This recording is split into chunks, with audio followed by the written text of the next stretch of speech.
Hello from Dublin, Ireland. I'm Heather and I am here at St. Stephen's Green, which is this gorgeous park in the middle of the city. It is a beautiful place to come and have a picnic, feed the swans, go for a walk. I'm starting my trip here, but I'm going to take you all around the city. We're going to do obviously the Book of Kells and Trinity College, St. Patrick's Cathedral. I'm going to take you around the shopping streets. We're going to do a little pub life. We're going to do all of the fun things. We're going to taste some Guinness, some Jameson, and we're gonna have a really good time, and I'm gonna show you everything you should be doing when you visit Dublin. Let's go.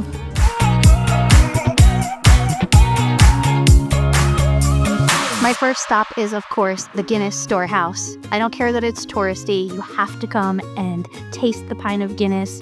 It's what Dublin is known for. So I did a self-guided tour, but what I'm also going to do is the connoisseur experience. This is an extra add-on to your ticket, and it's kind of like a very small group, 16 people only, and you learn to pour your own perfect pint of Guinness. And I predict I will be a master at the end of it.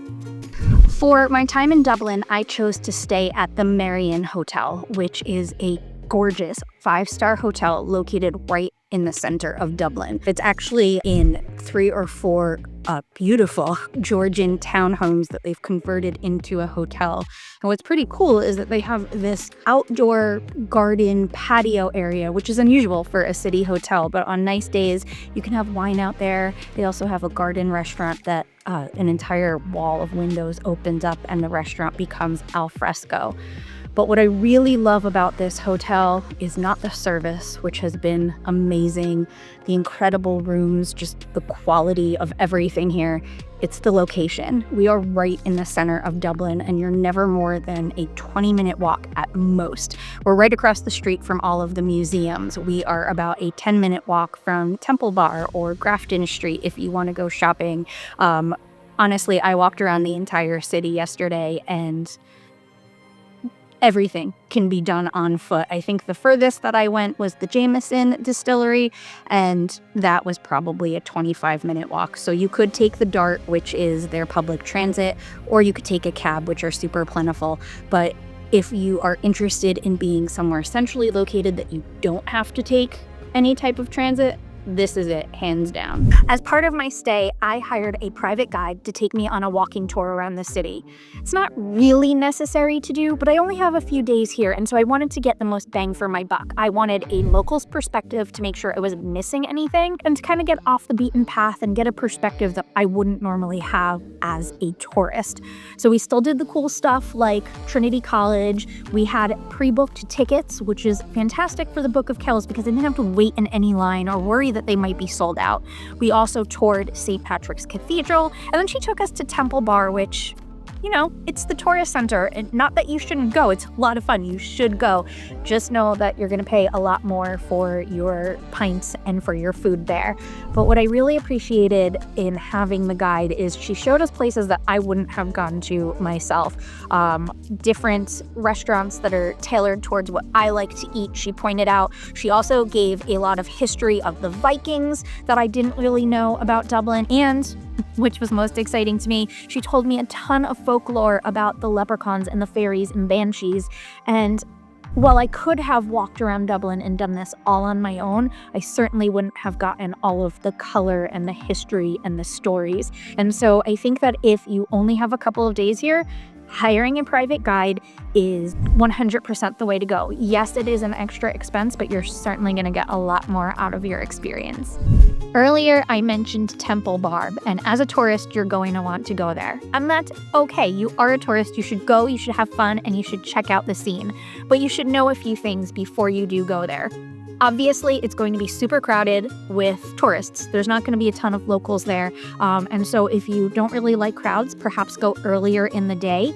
And also know that everything is going to be more expensive there. Your drinks are probably going to be double what it would cost you from the other side of the city. Same goes for your meals.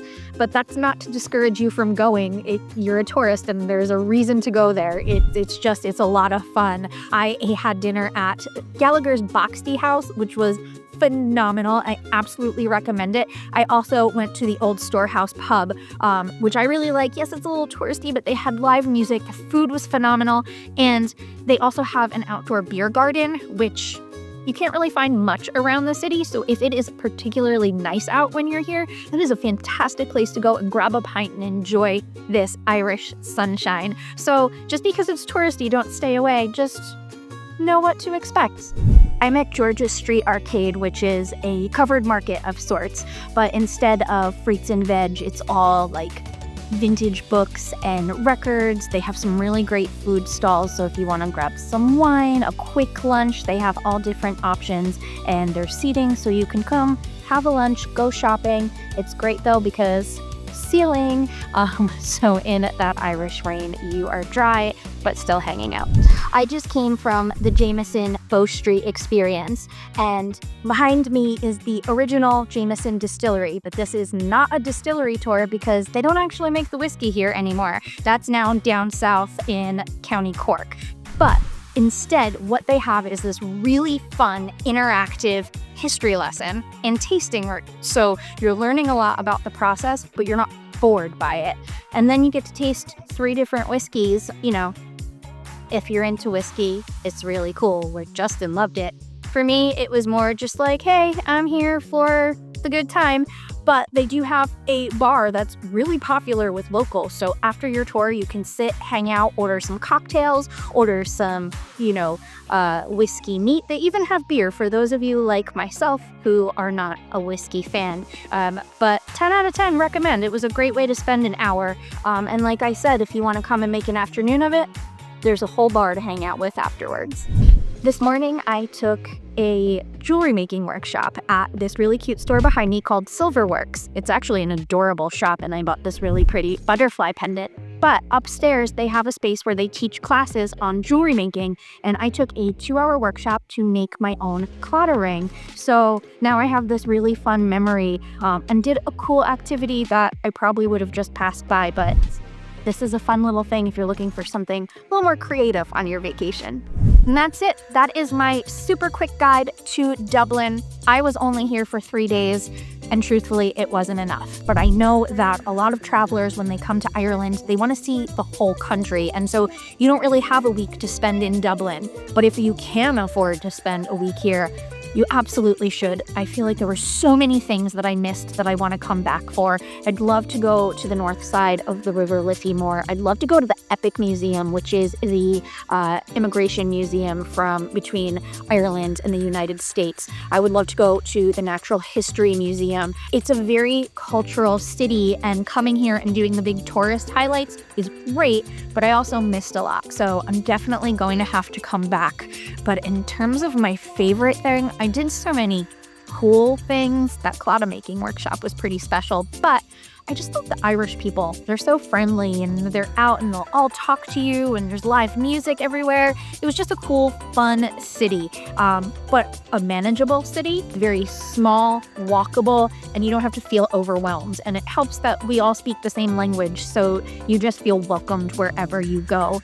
And if you need help planning your trip here, reach out. I would love to help you and design a custom trip specifically for what you're interested in. But as always, thank you so much for watching. I'm Heather, and I will see you next time. Bye!